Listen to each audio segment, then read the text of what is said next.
vous nous regardez à Konkola, c'est à l'Abéa Doussare Baoussare. Merci de nous préférer 22h et bienvenue dans cette édition d'information dont voici le sommaire.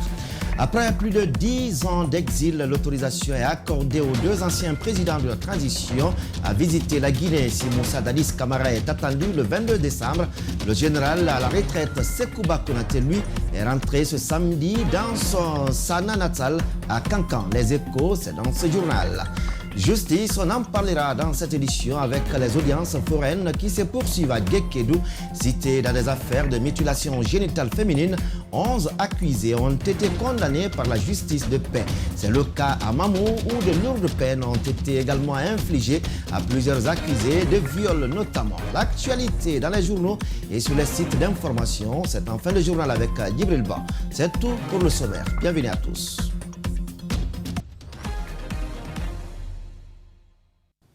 Une fois encore, bonsoir. En bref et en image, après plus de 10 ans d'exil, le général à la retraite, Sekouba Konaté, est rentré au pays ce samedi par Bamako. Il a été accueilli cet après-midi à Diankana par le gouverneur de région, Aboubakar Diakité, entouré des autorités militaires et paramilitaires. Le président de la transition de 2010 s'est ensuite rendu chez le patriarche de Kankan avant de se rendre ou de rendre visite à la famille du président Mamadi Doumbouya pour les salutations. Pour l'heure, il n'a fait aucune déclaration à la presse et sur son arrivée, le cortège s'est ensuite dirigé sur le district de Sana, son village natal.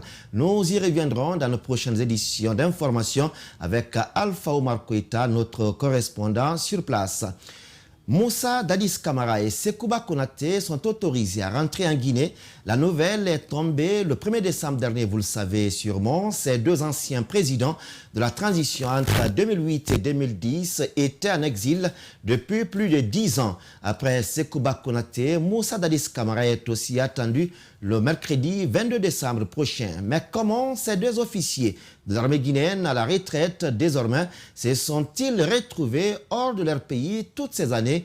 Élément de réponse dans ce rappel historique de Antoine Kourouma.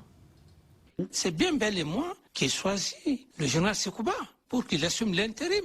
La passation de témoins entre l'ancien numéro 1 du CNDD et son numéro 3 a eu lieu le 15 janvier 2010 au palais présidentiel de Ouagadougou sous forte émotion.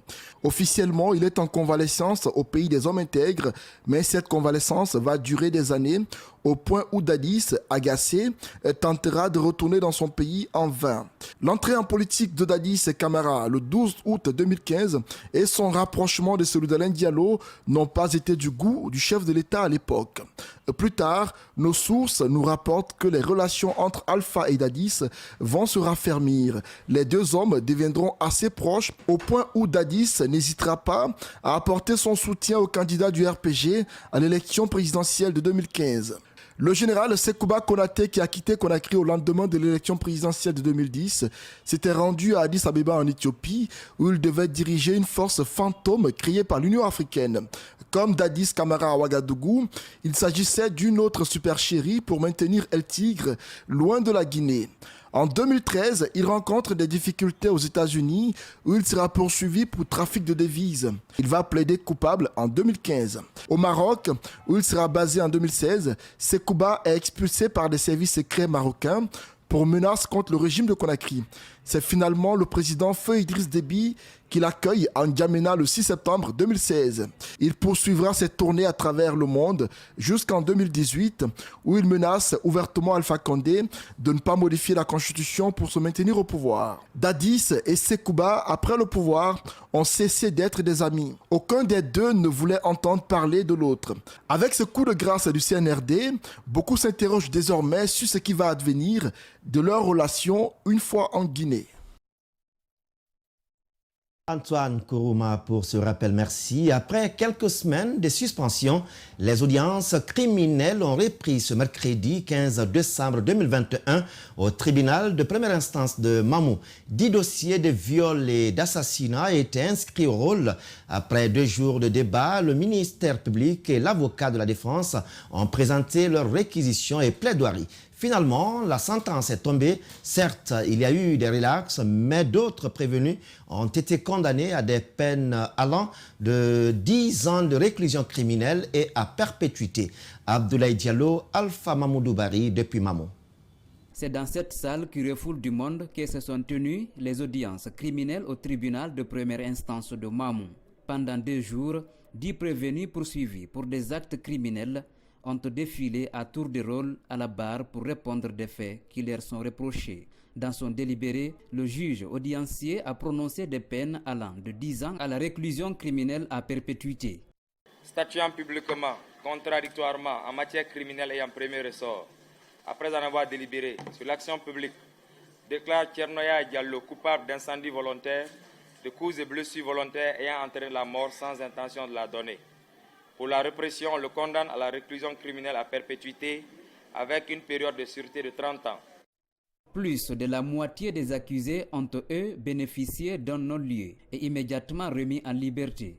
Le ministère public s'est dit très satisfait des décisions rendues, surtout celles concernant les cas de viol.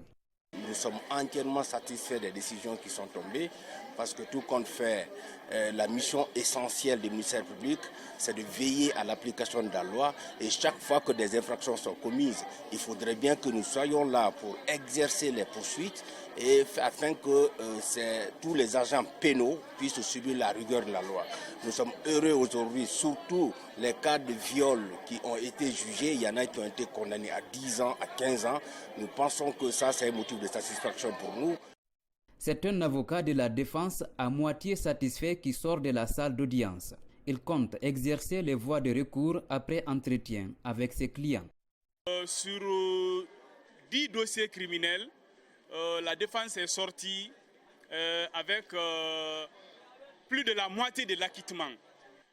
Pour les quelques détenus, nous allons exercer les voies de recours après avoir examiné minutieusement les décisions.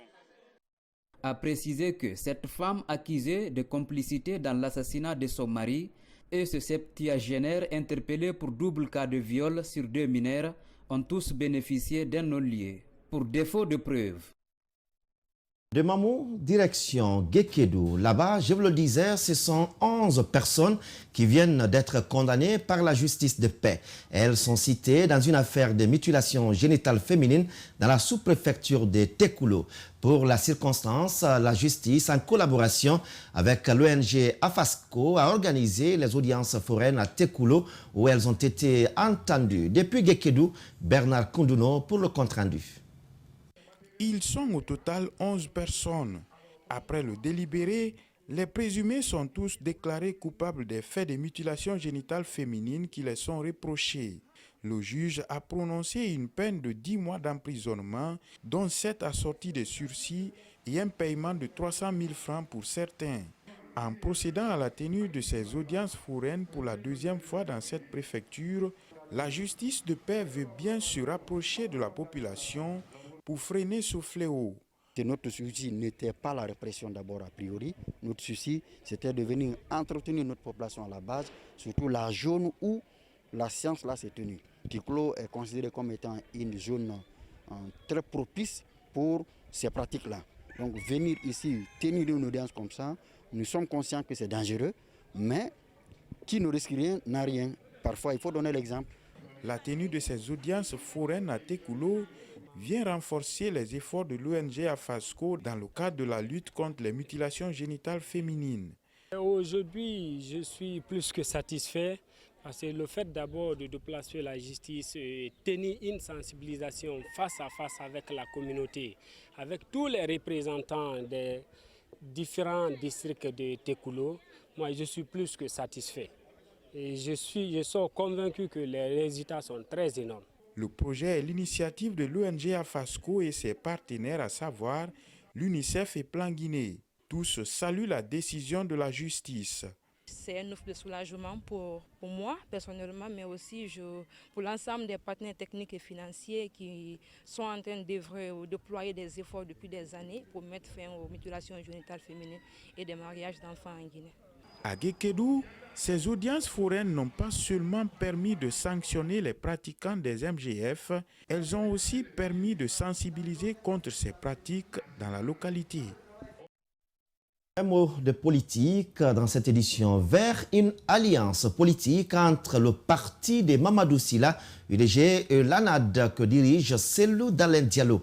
C'est l'ancien chef de file de l'opposition lui-même qui l'a affirmé ce samedi au micro de nos reporters. Cela ferait suite à la réunion tenue le 16 décembre dernier avec les acteurs politiques sur les 100 jours du CNRD. Le président de l'UDG donne les raisons de cette décision. On l'écoute.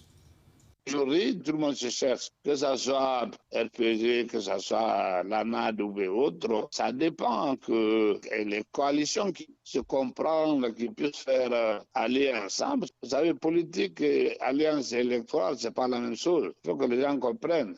Alliance politique, on peut se retrouver, voir chaque fois qu'on voit des choses que ça ne va pas. Aujourd'hui, quand ils regardent notre communication qu'on a fait le même jour d'ailleurs avec l'ANAD, on n'est pas loin l'un de l'autre. C'est-à-dire chacun de nous, on fait le constat et on fait aussi des propositions. Et les idées s'approchent. En tout cas, c'est les deux grands ou trois grands coalitions qui sont en Guinée aujourd'hui. Et je vais parler de l'ANAD, de Corée et puis RPG Arc-en-Ciel. C'est les trois qui sont là aujourd'hui. Et les conseils qu'on a donnés au CNRD, c'est dire qu'ils ne sont pas venus pour développer le pays. Ils sont venus de mettre, parce que je me dis sur notre constitution, ils sont là pour mettre cette constitution-là. C'était le 5 septembre dernier que s'est opéré en Guinée le changement politique grâce au coup d'État perpétré par les forces de défense et de sécurité guinéennes. Conduit par le colonel Mamadi Doumbouya, ce changement politique suscite de l'espoir chez les Guinéens, en tout cas dans leur plus grande majorité, à en croire le juriste Oumar Aïssata Kamara. D'après lui, l'espoir renaît avec la jeunesse constatant les différentes nominations par le président colonel Mamadi Doumbouya. Suivez.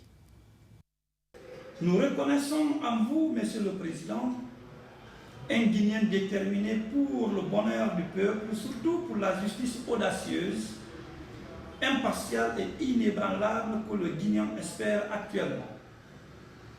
Nous reconnaissons en vous, en tant que président de la transition, chef de l'État guinéen, le pouvoir discrétionnel de nomination et de révocation à toutes les fonctions publiques guinéennes et à tout moment.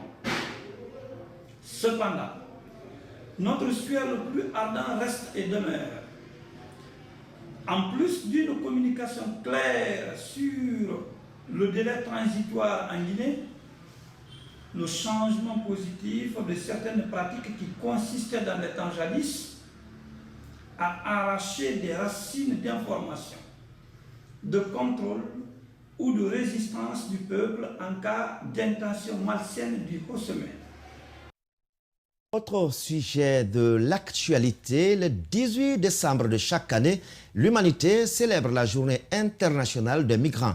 En Guinée, l'occasion a été saisie pour sensibiliser et informer les jeunes sur la migration irrégulière. Dans la commune urbaine de Boké, cette célébration n'est pas passée inaperçue.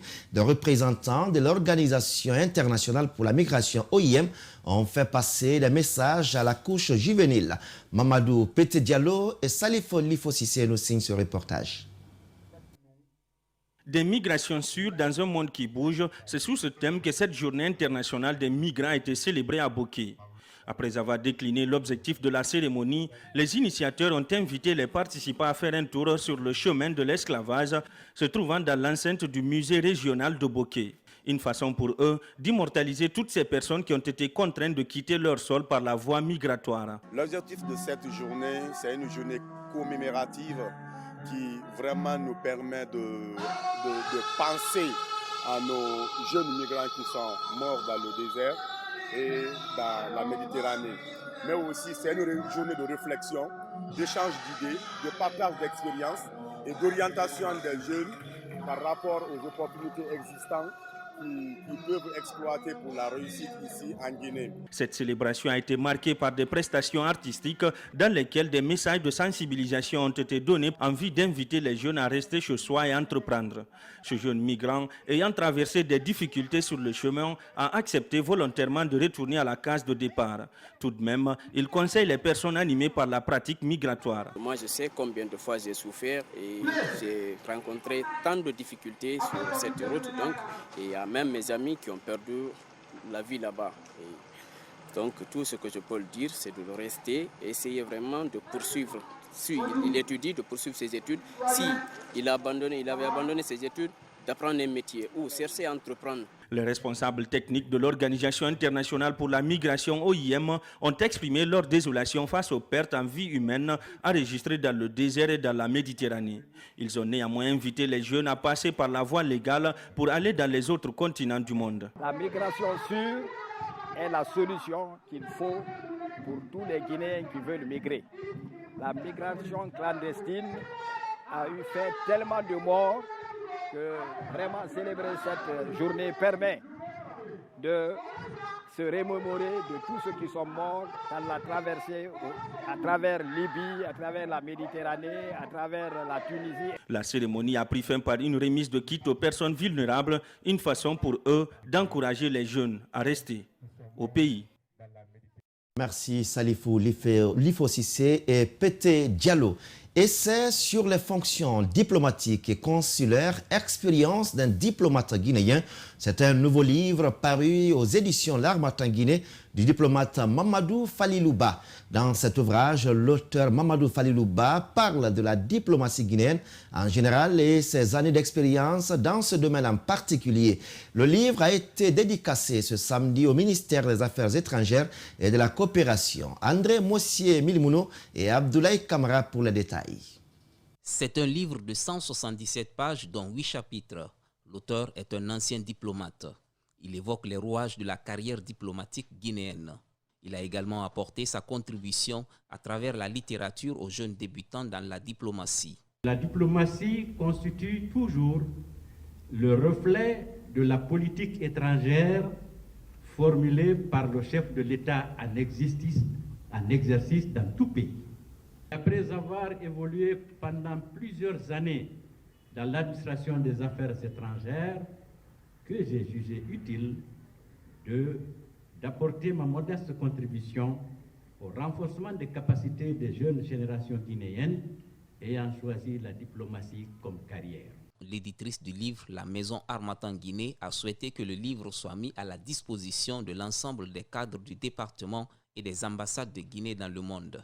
Notre envie avec l'apparition de ce livre, c'est que les salariés, les fonctionnaires, les diplomates du ministère des Affaires étrangères puissent s'approprier et que ce livre soit vraiment dans nos ambassades, dans nos consulats, un peu partout. Le ministre des Affaires étrangères, de la coopération et des Guinéens de l'étranger présent à la cérémonie s'est réjoui du contenu de l'ouvrage. Selon lui, il apportera de l'aide aux nouvelles générations. Nous allons venir vous rendre visite, vous interpeller, vous appeler, pour donner des conférences aussi à la jeune génération qui en a tant besoin. Et sachez que vous venez d'écrire en lettres de lumière votre nom dans la diplomatie guinéenne. Mamadou Falilouba est à son deuxième ouvrage aux éditions Harmattan Guinée. Il espère que ses années d'expérience au compte de la diplomatie guinéenne traduites dans ce livre pourront servir de repère aux futurs diplomates.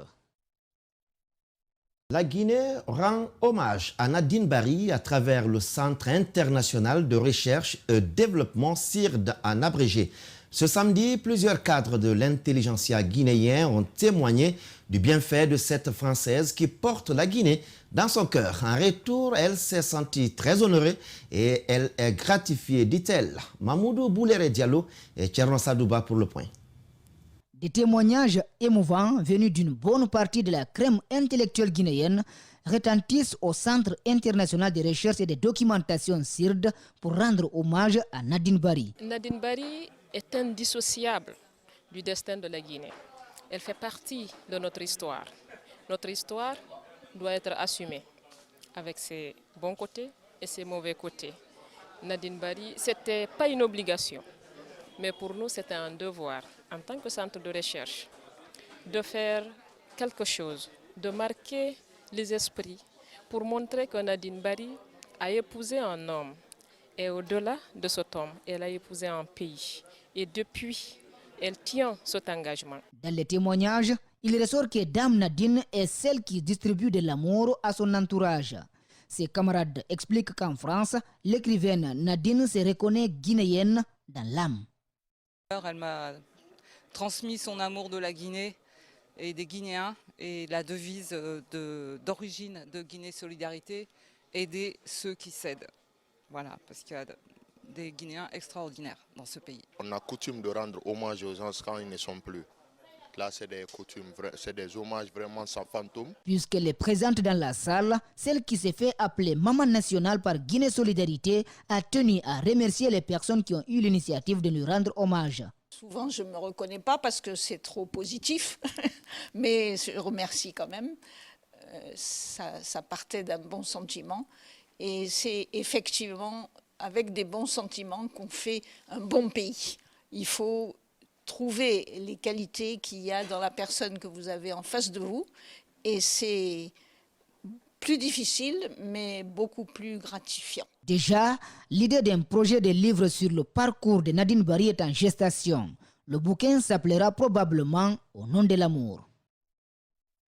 L'actualité telle que scrutée, analysée, commentée par les journaux et les sites d'information, c'est juste derrière ça.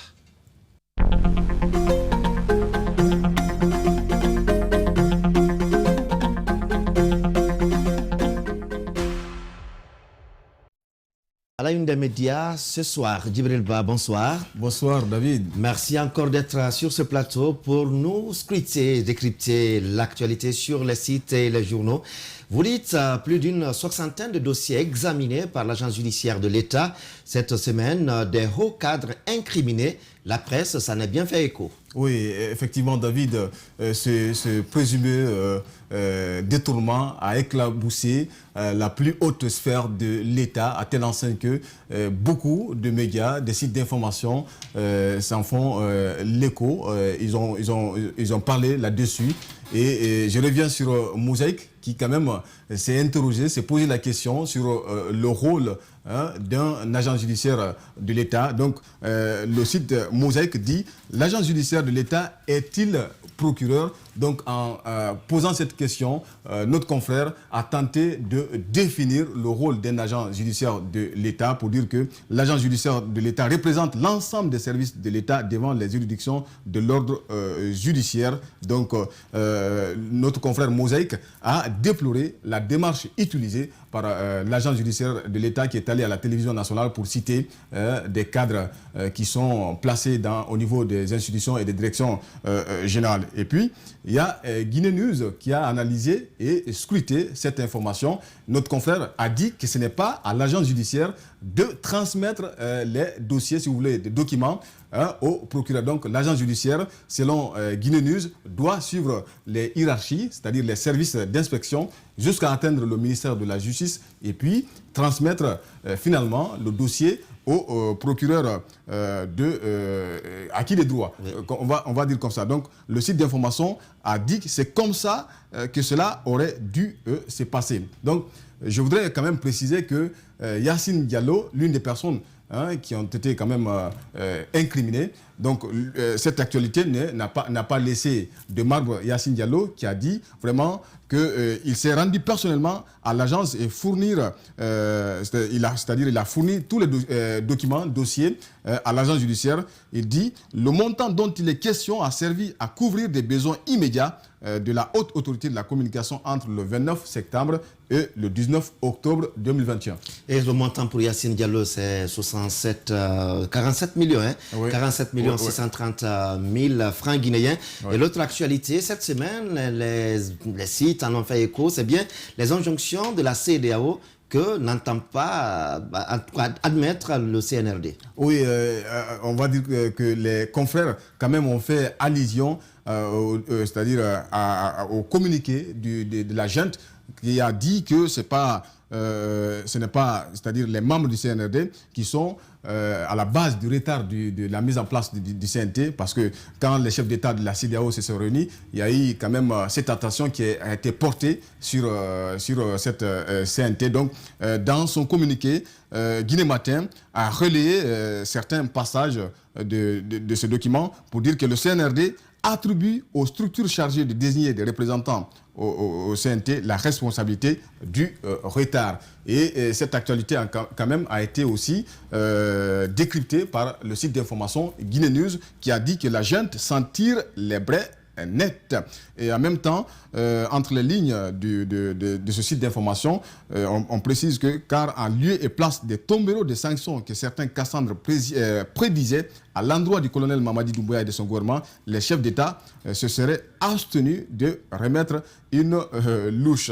Et puis, il y a l'Indépendant qui a écrit, qui s'est intéressé à cette actualité.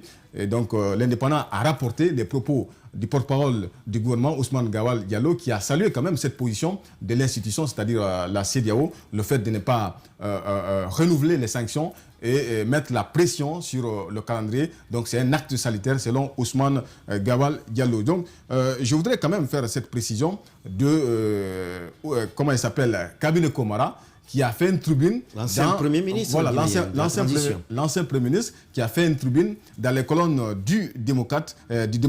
Donc, cette rencontre des chefs d'État de la CEDEAO coïncide au 20e anniversaire du protocole additionnel sur la démocratie et la bonne gouvernance. Donc, c'était l'occasion pour lui de faire une rétrospective sur les principes démocratiques. Vous savez, dans la sous-région, il y a chaque fois des coups d'État, des modifications constitutionnelles. Donc, selon Cabinet Komara, il faut quand même faire une rétrospective, regarder dans le rétroviseur et dire qu'est-ce qui n'a pas allé durant toutes ces années, David.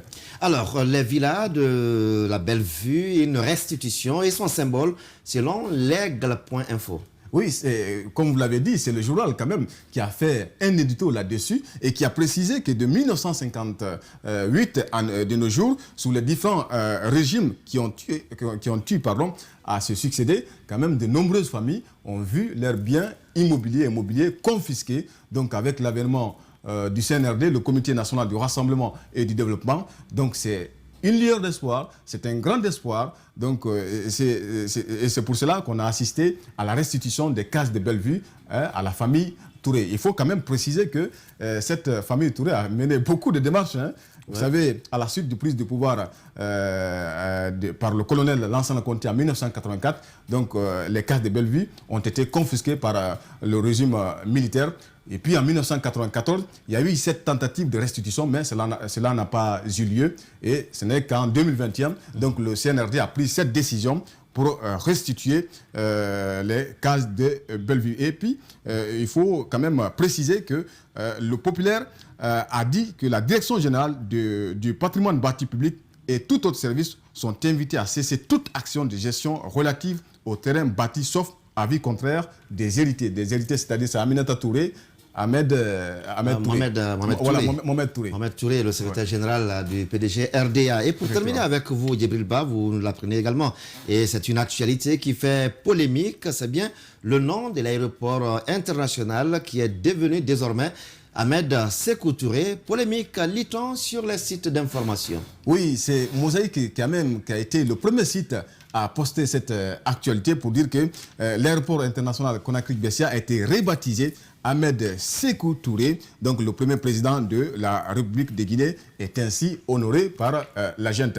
De passage, quand même, il faut préciser qu'il y a eu ce site d'information, la Guinée.info, qui a dit qu'il y a eu beaucoup de polémiques, de dénonciations à la suite de cette rebaptisation. Donc le site précise que cette décision du tombeur d'Alpha Condé divise l'opinion. Une partie de la population est opposée à cette décision de l'ancien commandant du groupement des forces spéciales sous prétexte qu'Ahmed Sékou Touré serait un sanguinaire. Donc le site d'information fait allusion au président du CNRD, le fait d'avoir pris cette décision pour rebaptiser l'aéroport international. Djibril Ba, merci pour tous ces décryptages. Merci. Alors, avec vous, on se retrouve samedi prochain, quand il sera encore 22h.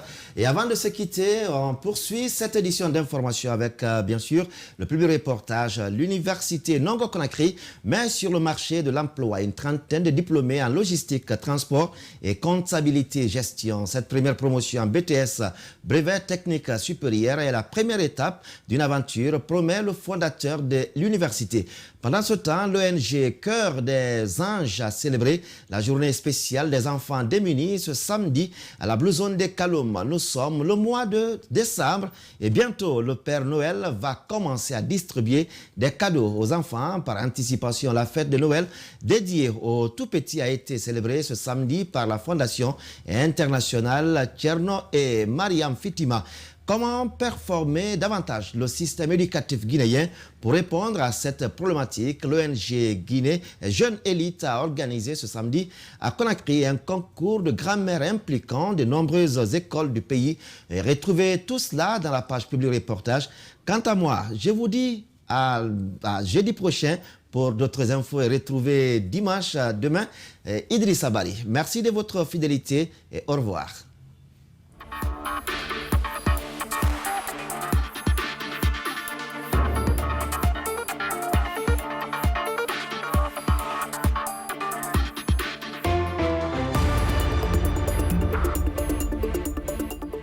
Un concours de grammaire, voilà l'idée de la structure Jeune Élite. Les membres croient fermement que cet élan contribuera à renforcer l'éducation guinéenne. Le motif, c'est vraiment de ramener les élèves au livre, c'est de performer la qualité du système éducatif guinéen, c'est de forger le caractère et la personnalité de l'apprenant guinéen. Ce concours, dans sa 5e édition, renferme plusieurs avantages. Déjà, les participants trouvent trop excitant cet exercice. Je vois que ça va très bien. Les compétitions-là peuvent permettre aux autres de réfléchir comme nous. Et puis encore, aujourd'hui, j'ai emporté. Il y a d'autres qui n'ont pas emporté. Ces gens-là, ils vont avoir encore plus de conscience pour se retrouver aussi une autre fois. Les autorités éducatives ont apprécié cette initiative, une idée qui répond à une des priorités du département. Le ministre Guillaume Aoun attache du prix au mérite et à la qualité. Donc une telle organisation réjouit le ministère de l'enseignement préuniversitaire et de l'alphabétisation. Pour la prochaine édition, les organisateurs comptent faire mieux. Pour cela, ils demandent l'implication de l'État.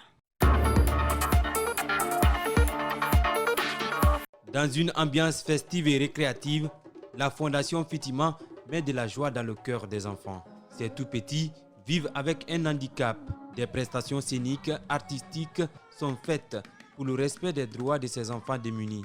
Ils célèbrent donc à leur manière la 11e édition dénommée Arbre de Noël, organisée par la Fondation Fitima. C'est une fête vraiment très hétérogène. On mélange nos enfants avec d'autres enfants pour faire des prestations, montrer vraiment à l'opinion publique, à la communauté, que ces enfants-là, en fait, ils ont un handicap, mais ils ont vraiment des capacités, comme les autres enfants, mais aussi plus que d'autres enfants surtout. Donc en faisant cette fête, nous essayons de casser les barrières du handicap. Danser, chanter, faire valoir leurs capacités intellectuelles à l'image des enfants normaux, ils le font avec tact et admiration. L'encadrement et la formation de ces enfants sont assurés par des éducateurs spécialisés qui accompagnent la Fondation Fitima. On a un programme pour chaque enfant parce qu'ils ont tous des besoins spécifiques, l'un différent de l'autre. Donc quand ils viennent, on fait un bilan éducatif. Les parents de ces enfants présents à cette cérémonie retrouvent le sourire, le fait de voir leur progéniture s'épanouir. Ça me fait 8 ans que j'ai mon enfant ici. Il est en situation de handicap, c'est-à-dire c'est un sourd-muet. Il n'entend pas, il ne parle pas. Mais depuis qu'il est là, vraiment, on a observé une grande évolution. Père Noël, avec son sac rempli de cadeaux, a fait des surprises aux enfants. Chacun d'eux est réparti avec un jouet estampillé Noël.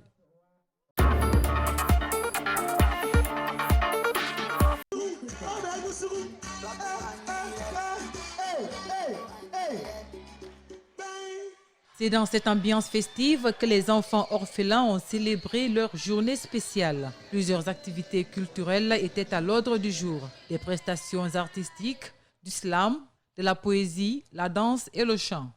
On a ciblé les enfants. Tout d'abord, on sait que les enfants sont l'avenir du pays et tout. Donc l'événement consiste à regrouper 500 orphelins venant des orphelinats, des centres sociaux et ceux de la rue. Avec pour slogan « Ensemble, redonnons l'espoir et le sourire aux nécessiteux », l'ONG Cœur des Anges évolue entre autres dans l'humanitaire et la lutte contre les violences faites aux femmes et aux enfants. Une association qui a été créée par certaines femmes de joie et certaines personnes de bonne volonté en vue de venir aider les personnes démunies, à savoir les orphelins qui évoluent dans les centres sociaux et dans les orphelinats et ceux de la rue, et aussi des handicapés, des prisonniers, des malades. Une dizaine d'orphelinats sont invités à cette journée spéciale des enfants démunis. Ils ont bénéficié chacun de dons composés entre autres de sacs de riz, de bidons d'huile, de cartons de savon, de cartons de tomates, du lait en poudre et des jouets. Les bénéficiaires s'en réjouissent. Quand l'enfant sort de son milieu, avec les autres personnes, il peut s'épanouir mieux. Donc ça réjouit vraiment le cœur des enfants et même nous les encadrés. Donc nous les disons merci sincèrement pour tout ce qu'ils font. C'est grâce aux donateurs, au parrainage et aux bienfaiteurs que les orphelins arrivent à survivre jusque-là. Donc pour l'ONG Cœur des Anges, nous leur disons grand merci. Créée il y a juste 2 mois, l'ONG Cœur des Anges compte multiplier ses actions sur le terrain.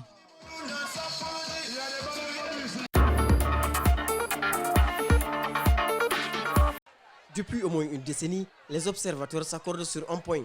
Il s'agit de l'inadéquation entre les formations reçues et le besoin du marché de l'emploi. Alors, l'université Nongo de Conakry a pris bonne note de ces remarques. 3 ans de formation, la première promotion en BTS, les entreprises expriment déjà des intérêts. C'est la réalité parce qu'on a beaucoup de demandes au niveau des entreprises qui viennent même nous voir pour vraiment rechercher les gens qui ont fait logistique et transport, comptabilisation, parce que c'est beaucoup plus orienté entreprise au fait. Et c'est là où il y a beaucoup plus de débouchés et les métiers sont là. Pour cela, le département s'assigne des objectifs précis. Pérenniser la crédibilité acquise en y formant des ressources humaines de qualité pour les entreprises. On ne forme pas quelqu'un pour qu'il ait de diplôme. On forme quelqu'un pour qu'il ait de la compétence.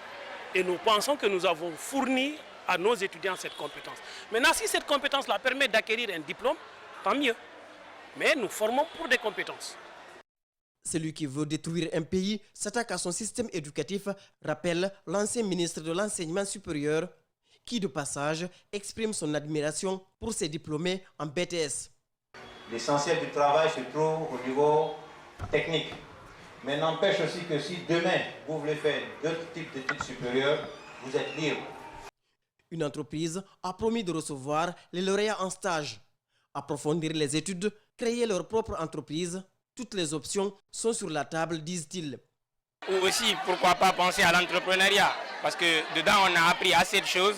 En génie informatique, j'ai beaucoup appris, en logistique, j'ai beaucoup appris. J'ai la joie, je suis contente, surtout avec toutes mes amies, qu'on ait décroché ça. Franchement, je suis heureuse.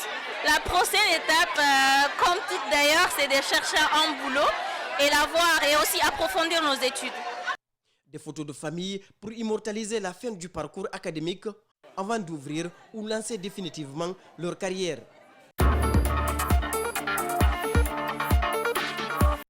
Mariam Diallo est âgée de 2 ans. Elle souffre d'une tumeur à 4 mois de sa naissance. Une situation qui a tourmenté toute sa famille. Alors que cette dernière n'a que seulement la petite Mariam. Celle-là s'émouvoit difficilement. Les médecins m'ont dit qu'il y a un liquide dans sa tête. On a fait tous les examens, mais ce qu'on nous a demandé pour son opération, on ne peut pas payer. Dans un premier temps, la maman de Mariam a pensé qu'un sort a été jeté sur son enfant. Elle est allée au village pour faire des soins pour la petite, mais en vain. Aujourd'hui, il faut 15 millions de francs guinéens pour son opération. On lui a fait le scanner. Elle a été soumise à d'autres soins. Aujourd'hui, je demande de l'aide. De l'aide, c'est ce que la maman de Mariam a besoin. Dans le quartier Kapororaï, c'est le chagrin et la désolation qui gagnent toute la maisonnée de la famille de la petite Mariam.